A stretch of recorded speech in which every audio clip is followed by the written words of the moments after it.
Baik, kita masuk ke hukum kurban. Hukum kurban, para ulama telah berbeda pendapat. Ada yang pertama, kurban itu wajib bagi orang yang mampu. Di antara ulama yang berpendapat seperti ini adalah Abu Yusuf dalam satu pendapatnya, Rabi'ah Alais bin Sa'ad al-Auza'i At-Tauri, dan Imam Malik ya gitu. Di antara dalilnya adalah firman Allah, Fasholli lirabbika wanhar ya gitu. Iya, surat Al-Kautsar ayat 2. Fasholli lirabbika wanhar, maka salatlah untuk Rabbmu dan sembelihlah hewan. Ayat ini menggunakan kata perintah ya, ada kata perintahnya, ada amrnya, dan asal perintah itu kan apa? Asal al-aslu fil amr apa? Al-wujub ya gitu. Menunjukkan wajib ya gitu. Wajib. Jika Nabi diwajibkan oleh Allah akan hal ini, maka begitu pula dengan umatnya ya. Dan masih ada beberapa dalil yang lain ya. Itu pendapat yang pertama dari Mausu'ah Fiqhiyah ya.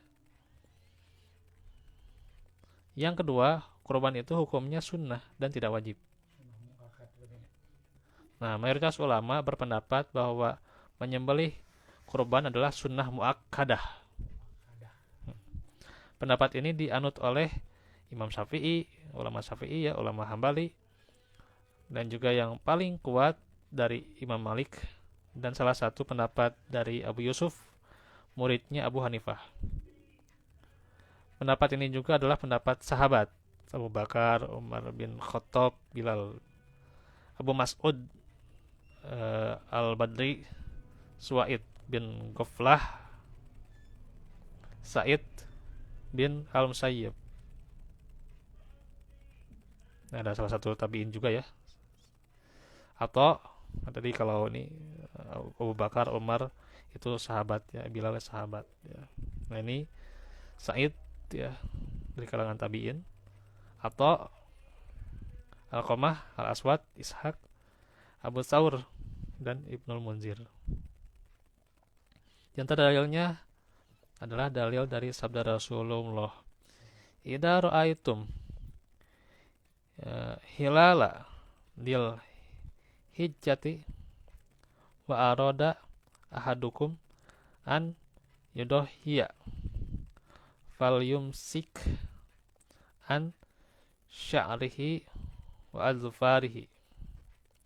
Jika masuk awal bulan Zulhijjah dan salah seorang dari kalian ingin menyembelih kurban, maka hendaklah ia memotong maka hendaklah ia tidak memotong. Ini ada ini tulisannya ya, ada kecil. Hendaklah ia tidak memotong sedikit pun dari rambut dan kukunya. Nah itu ya, rambut kita ya, yang berkurban. Jadi jangan cukur berarti ya, jangan cukur, jangan motong kuku itu ya gitu. Kalau hidung Itu ya, makanya nanti sebelum 1 Zulhijjah dipotong. Kalau sudah 1 Zulhijjah sampai ke tanggal 10 sampai ke penyembelihan, ya maka jangan dipotong. seminggu ya udah panjang. Iya, karena kan itu menunjukkan wibawa itu ya.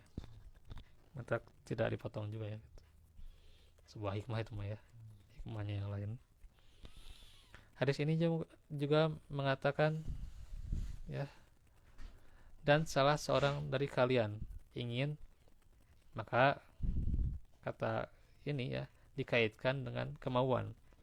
Seandainya menyembelih kurban itu wajib, maka cukuplah Nabi SAW mengatakan, maka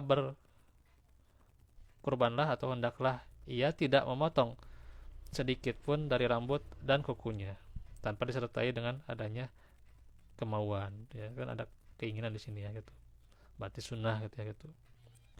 Begitu juga alasan tidak wajibnya karena Abu Bakar dan Umar radhiyallahu anhuma pernah tidak menyembelih selama setahun atau 2 tahun ya, karena khawatir jika hal itu dianggap wajib tuh. Maka melakukan semacam ini ya karena mengetahui bahwa Rasulullah sendiri tidak mewajibkannya gitu. Ditambah lagi tidak ada satupun sahabat yang menyelisihi pendapat mereka. Tuh ya.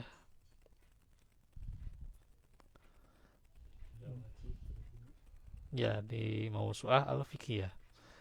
Dari dua pendapat itu, maka sang penulis lebih cenderung ya pada pendapat yang mayoritas ulama yang menyatakan bahwa menyembelih kurban hukumnya adalah sunnah muakkadah ya.